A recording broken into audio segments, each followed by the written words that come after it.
સુરતમાં બીએપીએસ સ્વામિનારાયણ મંદિર ખાતે ભવ્ય અન્નકૂટ ઉત્સવ યોજાયો હતો। નવા વર્ષમાં ભગવાનને ભવ્ય અન્નકૂટ ધરવામાં આવ્યા હતા।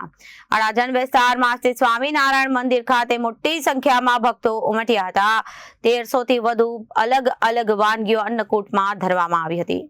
સુરતમાં બીએપીએસ સ્વામિનારાયણ મંદિર ખાતે ભવ્ય અન્નકૂટ ઉત્સવ મનાવવામાં આવ્યો હતો। નવા વર્ષના અનુસંધાનમાં ભગવાનને ધરવામાં આવ્યા હતા અને અન્નકૂટ ઉત્સવ મનાવવામાં આવ્યો હતો અને ભવ્ય અન્નકૂટ ધરવામાં આવ્યા હતા અને સુરતના અડાજણ સ્વામિનારાયણ મંદિર ખાતે મોટી સંખ્યામાં ભક્તો ઉમટી પડ્યા હતા। 1300 થી વધુ અલગ અલગ વાનગીઓનો અન્નકૂટ ધરાવવામાં આવ્યો હતો।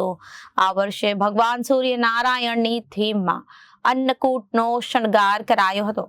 મંદિરના તમામ પિલર અને કમાન જુદા જુદા પ્રકારના કઠોળથી શણગારવામાં આવ્યા હતા।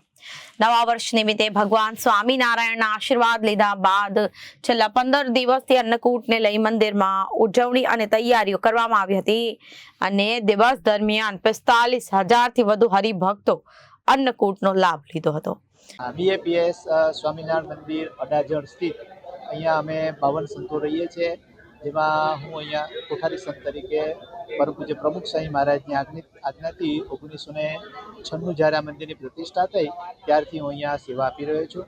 અને અહીંયા આપણા આ મંદિરની અંદર દર વર્ષે નવા વર્ષે અન્નકૂટ ઉત્સવ થાય છે। સુરત શહેરની જે ભાવિક જનતા છે દર્શન કરવા લગભગ 45,000 થી વધુ ભક્તો દર્શન કરવા માટે આવે છે અને સાથે સાથે અહીંયા સુરતના જે ભક્તો છે એ ખૂબ ભક્તિભાવથી નવી ફસલ તૈયાર થયો હોય અને એ નવી ફસલ ભગવાનને ધરાવવાનો આપણા હિન્દુ ધર્મની અંદર એક રિવાજ છે। એટલે એ ન્યાયે અહીંયા લગભગ 1300 થી વધારે આઈટમ ભગવાનને અહીંયા અન્નકૂટ રૂપે ધરાવવામાં આવે છે અને જે ભક્તો દર્શન કરવા માટે આવે છે એમની પ્રસાદની વ્યવસ્થા પણ અહીંયા કરવામાં આવે છે અને આ આપણી એક ભગવાન પ્રત્યેની કૃતજ્ઞતા, ભગવાનનું ઋણ અદા કરવા માટે આપણે બધા જ ભક્તો આ રીતે ભગવાનને અન્નકૂટ એટલે કે પ્રસાદ ધરાવે છે અને પોતે પોતાના જીવનની એક ધન્યતા અનુભવે છે।